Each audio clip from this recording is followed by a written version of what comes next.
Hello students, स्थिर वैद्युत विभव के भाग 3 में हम लोग सबसे पहले वैद्युत स्थितिज ऊर्जा देखेंगे। मान लीजिए दो समान प्रकृति के आवेश हैं तो उनके मध्य आप लोग जानते हैं प्रतिकर्षण बल लगेगा, और यदि आवेश विपरीत प्रकृति के हैं तो उनके मध्य आकर्षण बल कार्य करता है। यदि इन आवेशों को वैद्युत बलों के विरुद्ध एक दूसरे के पास लाया जाए या एक दूसरे से दूर ले जाया जाए तो हमें कार्य करना पड़ता है। यह कार्य इस आवेश निकाय की वैद्युत स्थितिज ऊर्जा के रूप में संचित हो जाता है। यदि कोई आवेश अनंत पर स्थित है तो उसकी वैद्युत स्थितिज ऊर्जा शून्य होती है, क्योंकि अनंत पर आवेश स्वतंत्र रहता है। तो वैद्युत स्थितिज ऊर्जा किसी बिंदु आवेश के समुदाय की वैद्युत स्थितिज ऊर्जा उस कार्य के बराबर होती है जो उन आवेशों को अनंत से उस बिंदु तक लाने में अर्थात आवेश समुदाय को बनाने में करना पड़ता है।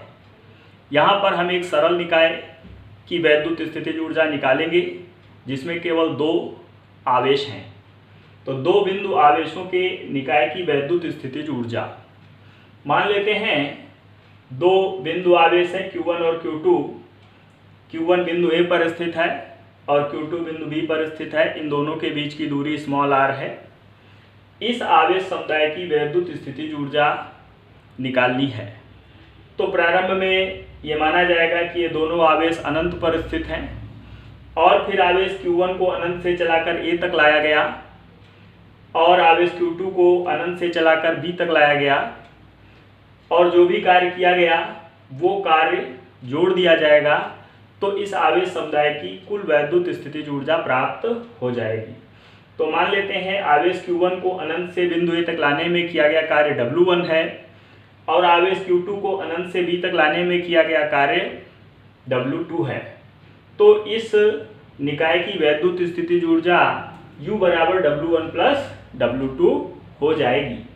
अब पहले Q1 को अनंत से A बिंदु तक लाने में किया गया कार्य निकालते हैं। तो यहाँ पर कोई वैद्युत क्षेत्र नहीं है, अनंत से A तक लाने में कोई भी कार्य नहीं किया जाएगा अर्थात W1 बराबर 0 होगा। अब W2 की गणना करेंगे तो आवेश Q2 को अनंत से बिंदु B तक लाया गया और चूंकि यह आवेश जब अनंत से इस बिंदु तक आएगा तो ये पहले आवेश Q1 के विद्युत क्षेत्र में गति करेगा तो कार्य किया जाएगा। अतः आवेश Q2 को अनंत से B तक लाने में कृत कार्य W2 बराबर Q2 into VB minus B infinity. अनंत पर वैद्युत विभव शून्य होगा तो V इंफिनिटी 0 हो जाएगा, तो ये Q2 VB प्राप्त हो जाएगा। VB यहाँ पर Q1 के कारण बिंदु B पर उत्पन्न वैद्युत विभव है, इसका मान 1/4 पाई एप्सिलॉन 0 Q1 बटे R होगा। अब ये वैल्यू VB की यहाँ पर रख देंगे तो W2 बराबर Q2 into 1/4 pi epsilon 0 Q1 by R ये प्राप्त हो जाएगा। यहाँ से कार्य W2 बराबर 1/4 पाई एप्सिलॉन 0 Q1 Q2 बटे r ये प्राप्त हो जाएगा। अतः इस आवेश समुदाय को बनाने में किया गया कुल कार्य अर्थात इस समुदाय की वैद्युत स्थितिज ऊर्जा यानी U बराबर W1 प्लस W2, W1 0 था और W2 1/4 pi epsilon 0 Q1 Q2 बटे R है। तो वैद्युत स्थितिज ऊर्जा U बराबर 1/4 पाई एप्सिलॉन 0 Q1 Q2 बटे r हो जाएगी। अब यहाँ पर कुछ विशेष चीज़ें आपको देखनी है वैद्युत स्थितिज ऊर्जा के बारे में। तो नंबर 1 देखते हैं। वैद्युत स्थितिज ऊर्जा एक अदिश राशि है, अतः आवेशों का मान चिन्ह सहित लिया जाता है। अर्थात जब आंकिक प्रश्न आप हल करेंगे तो एक वैद्युत स्थितिज ऊर्जा निकालनी है तो आवेशों का मान चिन्ह सहित लिया जाएगा। यदि दोनों आवेश समान प्रकृति के हैं तो कैपिटल U धनात्मक होगा। चूंकि समान प्रकृति के आवेशों के मध्य प्रतिकर्षण होता है अतः उनको पास लाने में प्रतिकर्षण बलों के विरुद्ध कार्य किया जाएगा। इससे निकाय की वैद्युत स्थितिज ऊर्जा बढ़ जाएगी। यदि आवेशों को एक दूसरे से दूर ले जाया जाए तो निकाय स्वयं कार्य करेगा। इस स्थिति में स्थितिज ऊर्जा घट जाएगी। यदि दोनों आवेश विपरीत प्रकृति के हैं, उस परिस्थिति में वैद्युत स्थितिज ऊर्जा ऋणात्मक होगी। चूंकि विपरीत प्रकृति के आवेशों के मध्य प्रतिकर्षण बल लगता है, अतः उनको पास लाने में कार्य निकाय द्वारा किया जाता है। इससे निकाय की वैद्युत स्थितिज ऊर्जा घट जाती है। यदि आवेशों को एक दूसरे से दूर ले जाया जाए तो स्थितिज ऊर्जा बढ़ जाएगी। किसी निकाय की ऋणात्मक स्थितिज ऊर्जा का मान जितना अधिक होगा, वह निकाय उतना ही अधिक स्थायी होगा। अतः एक चीज स्पष्ट है कि किसी निकाय की वैद्युत स्थितिज ऊर्जा उस निकाय के स्थायित्व का निर्धारण करती है। नेक्स्ट हम लोग देखेंगे एक समान वैद्युत क्षेत्र में स्थित किसी वैद्युत द्विध्रुव की स्थितिज ऊर्जा। तो सबसे पहले एक समान वैद्युत क्षेत्र क्या होता है और ये कहाँ मिलेगा। मान लीजिए दो इस तरीके से आवेशित प्लेटें हैं, जैसा कि यहाँ चित्र में दिखाया गया। एक ये धनावेशित प्लेट है, एक ये ऋणावेशित प्लेट है। इन प्लेटों के बीच में इस प्रकार से एक समान वैद्युत क्षेत्र उत्पन्न किया जा सकता है। अब इस वैद्युत क्षेत्र में कोई वैद्युत द्विध्रुव इस प्रकार से रखा हुआ है, तो हमें इस वैद्युत द्विध्रुव की वैद्युत स्थितिज ऊर्जा ज्ञात करनी है।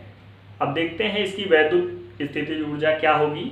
वैद्युत क्षेत्र में शून्य ऊर्जा की स्थिति से किसी विशेष स्थिति तक द्विध्रुव को घुमाने में किया गया कार्य उस स्थिति में द्विध्रुव की वैद्युत स्थितिज ऊर्जा के बराबर होता है।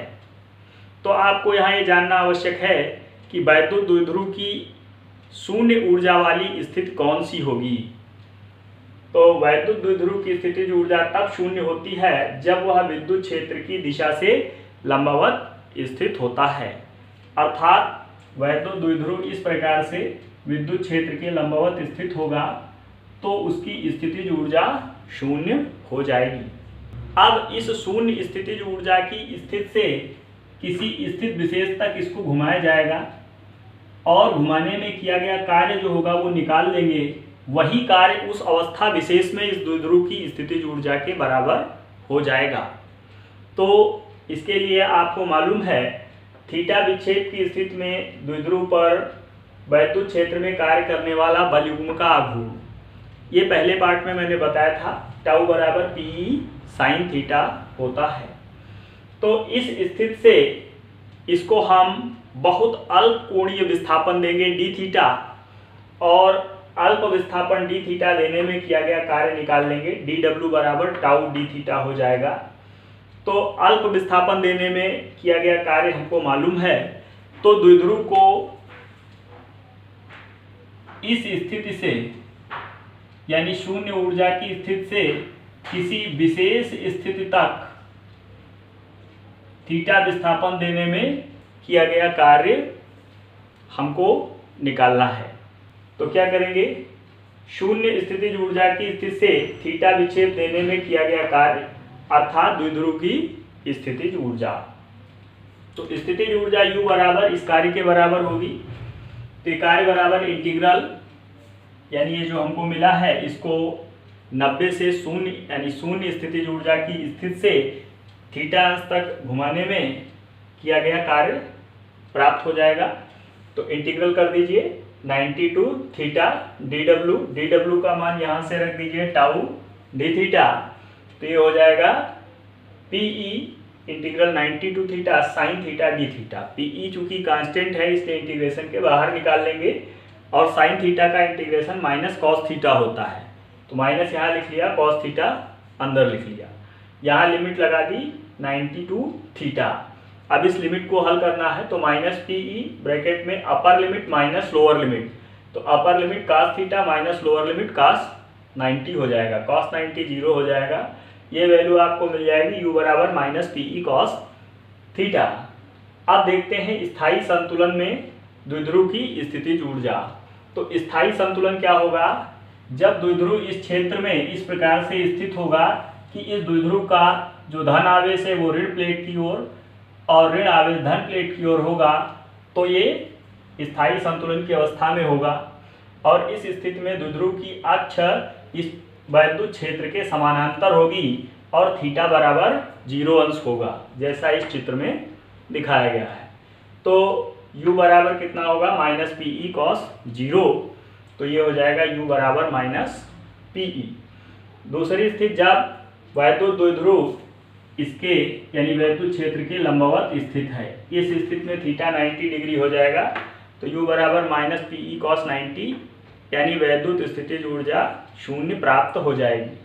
तीसरी स्थिति में जब ये 180 अंश विक्षेप की अवस्था में है, अर्थात द्विध्रुव इस प्रकार स्थित है कि इसका धन आवेश धन प्लेट की ओर, ऋण आवेश ऋण प्लेट की ओर है, तो इसको हम 180 अंश विक्षेप की अवस्था में कहते हैं। इस स्थिति में u बराबर minus P E cos 180 degree होगा और u बराबर यहाँ से प्लस पी ई आएगा। आप देख सकते हैं कि यहाँ पर वैद्युत स्थितिज ऊर्जा धनात्मक आ गई है, तो यह निकाय अस्थायी होगा, अतः ये अनस्टेबल इक्विलिब्रियम या अस्थायी संतुलन की अवस्था में कहा जाएगा।